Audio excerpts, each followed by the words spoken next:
notification didn't come with a sound. It came with a cold, hollow silence that changed my life forever.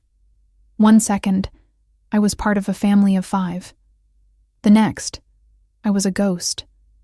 My mother didn't just block my number. She performed a digital execution.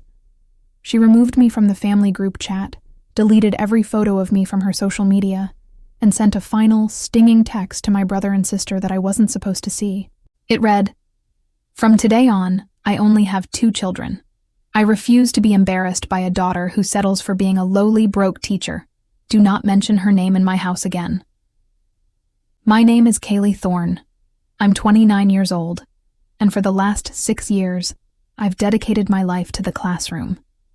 To my mother, a woman who measures human worth in 6-figure salaries and corner offices, I was a failure, a stain on the family legacy. I wasn't the corporate lawyer she demanded, or the surgeon she could brag about at her country club galas. I was just Kaelie, the girl who loved books and believed that one inspired child could change the world. That night, the night I was erased, I didn't cry. I didn't beg for an explanation, or bang on her front door asking for mercy.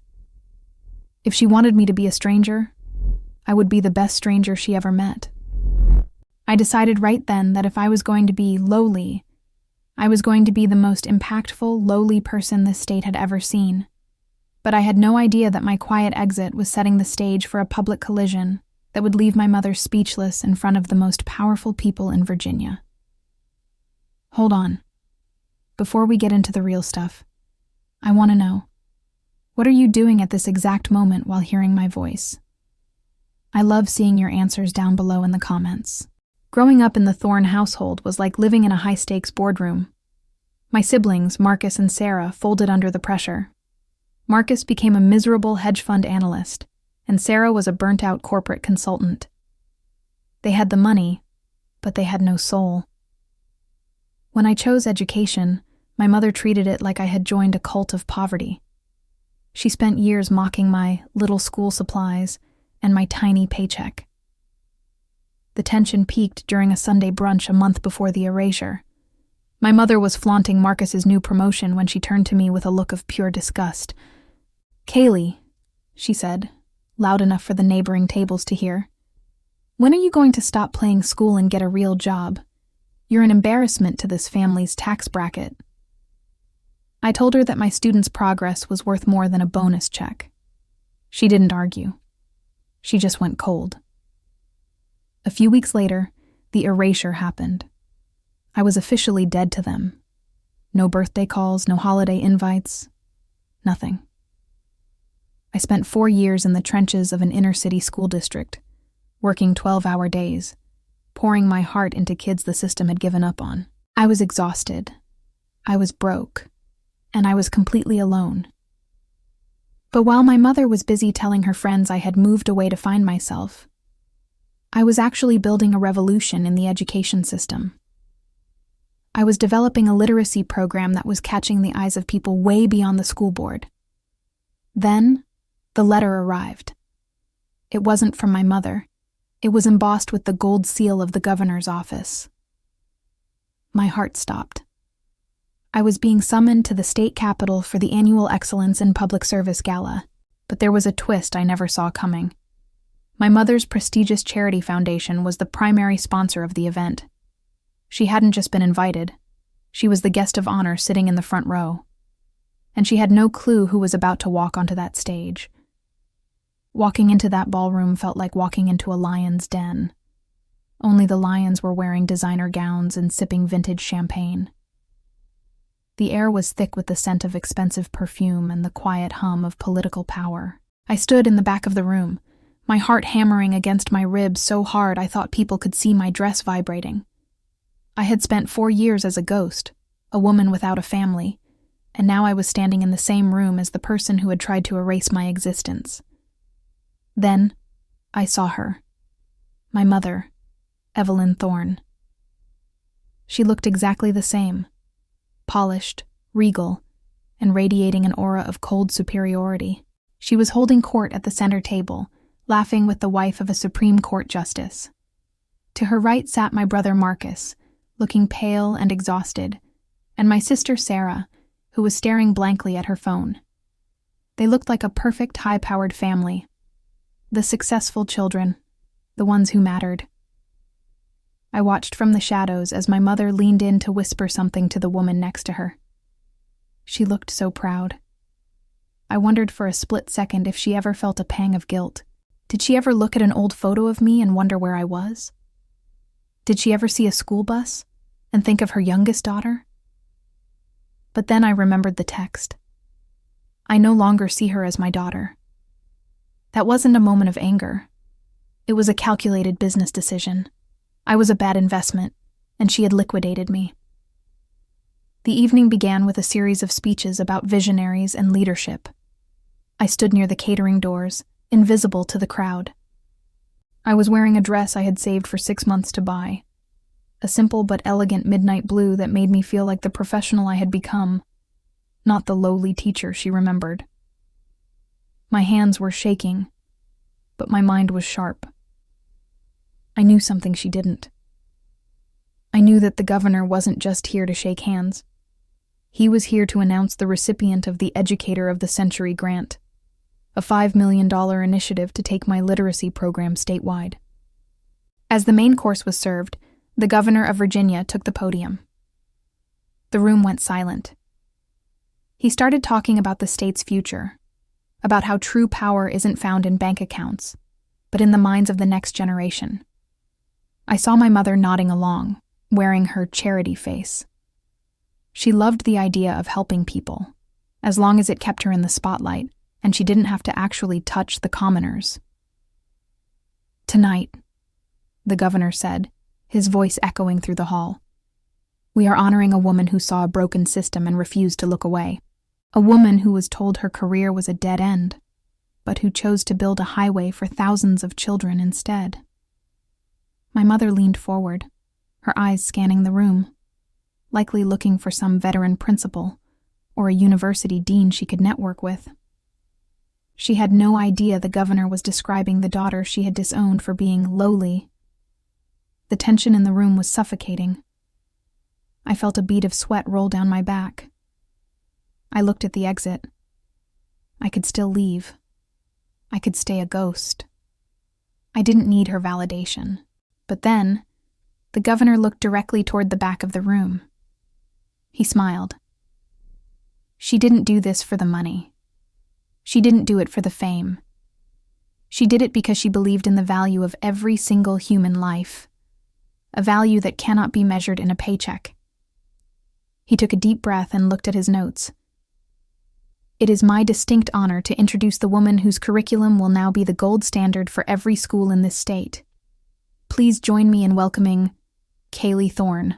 The applause started as a ripple and turned into a roar. I stepped out from the shadows and into the light. But as I started walking toward the stage, I didn't look at the governor. I looked at table 1. I watched the exact moment the color drained from my mother's face.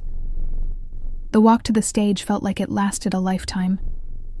Every click of my heels on the polished marble floor felt like a hammer blow to the silence my mother had built around my name. I didn't look away from her.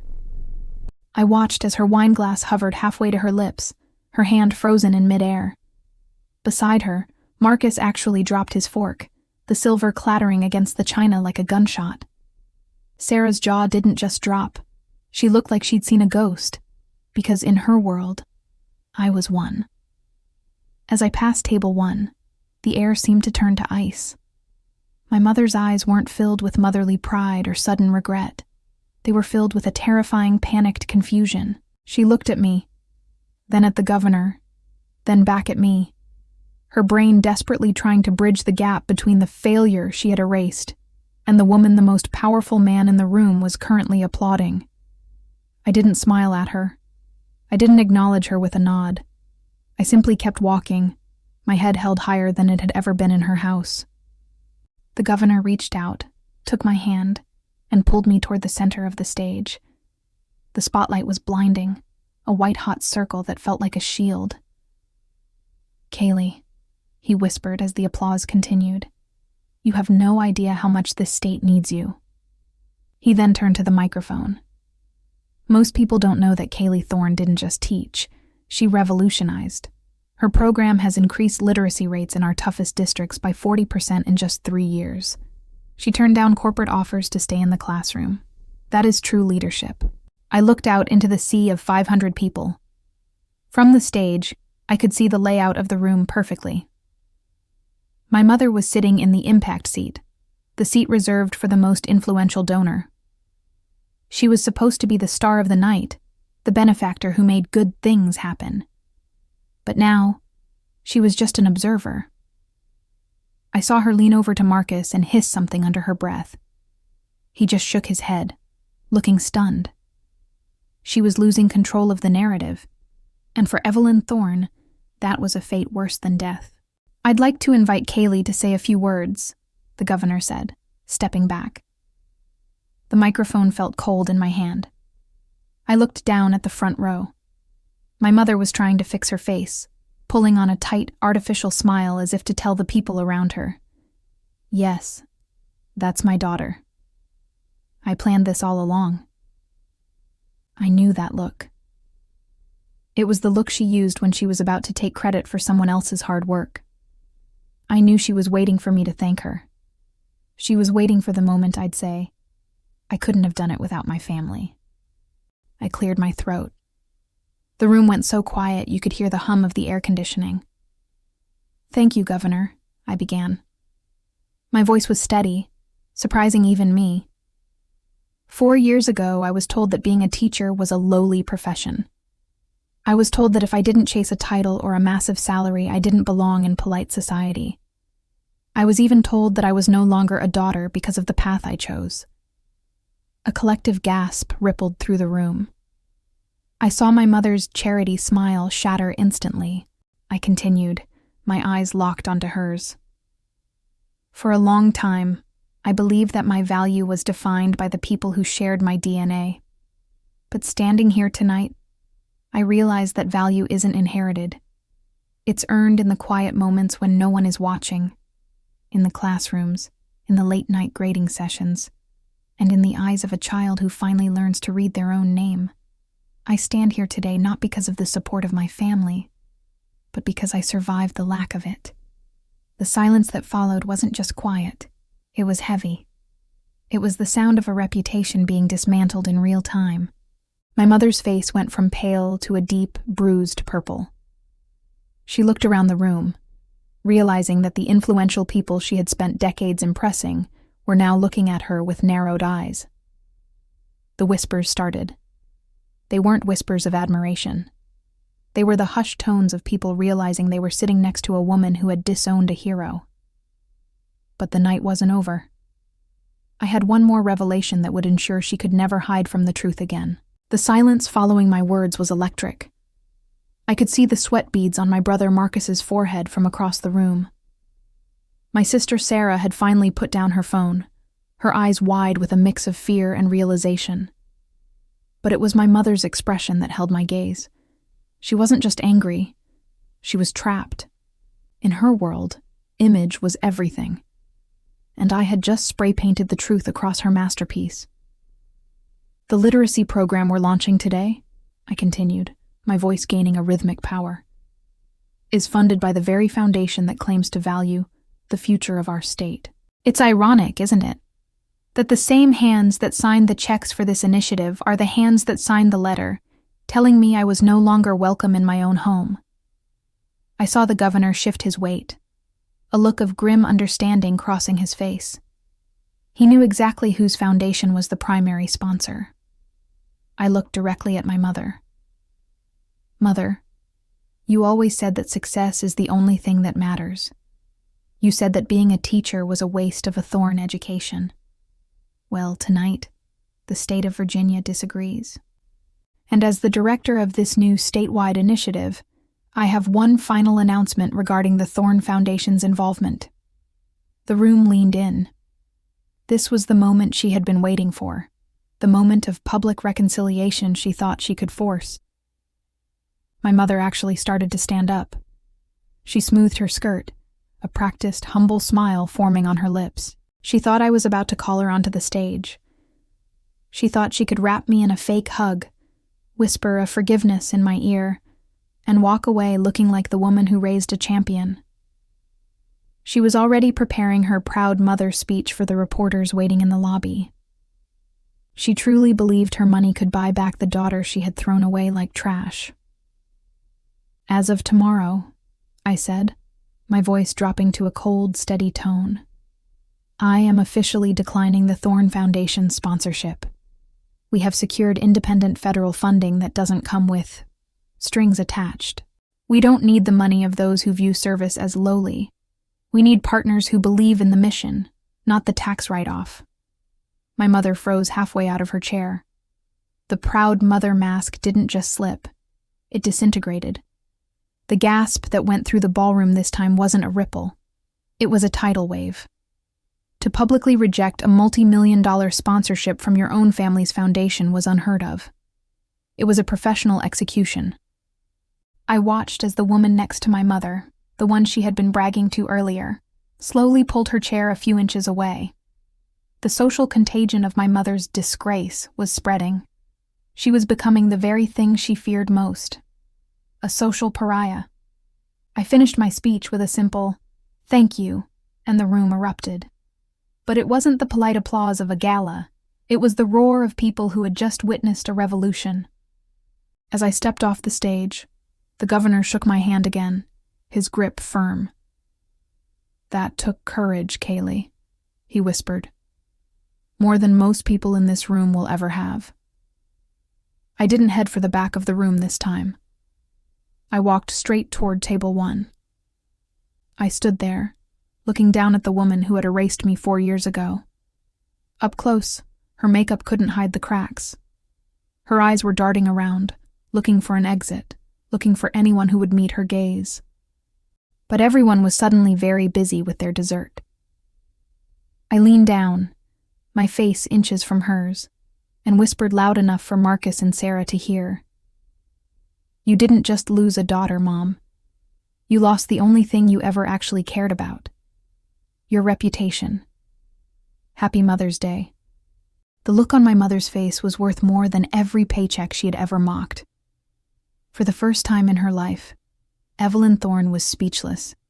Her mouth opened and closed like a fish out of water, her eyes darting toward the cameras at the side of the stage. She knew the local news was rolling.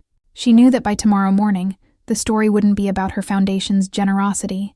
It would be about the lowly teacher who stood up to the Thorne dynasty and won. I turned to my siblings. Marcus wouldn't look me in the eye. He just stared at his hands, his knuckles white. Sarah, however, looked like she was about to cry, not out of sadness, but out of a sudden, terrifying realization that she had chosen the wrong side of history. I didn't say a word to them. I didn't need to. The silence between us was a canyon that no amount of money could ever bridge. I turned my back on table 1 and walked toward the exit, my heart lighter than it had been in 4 years.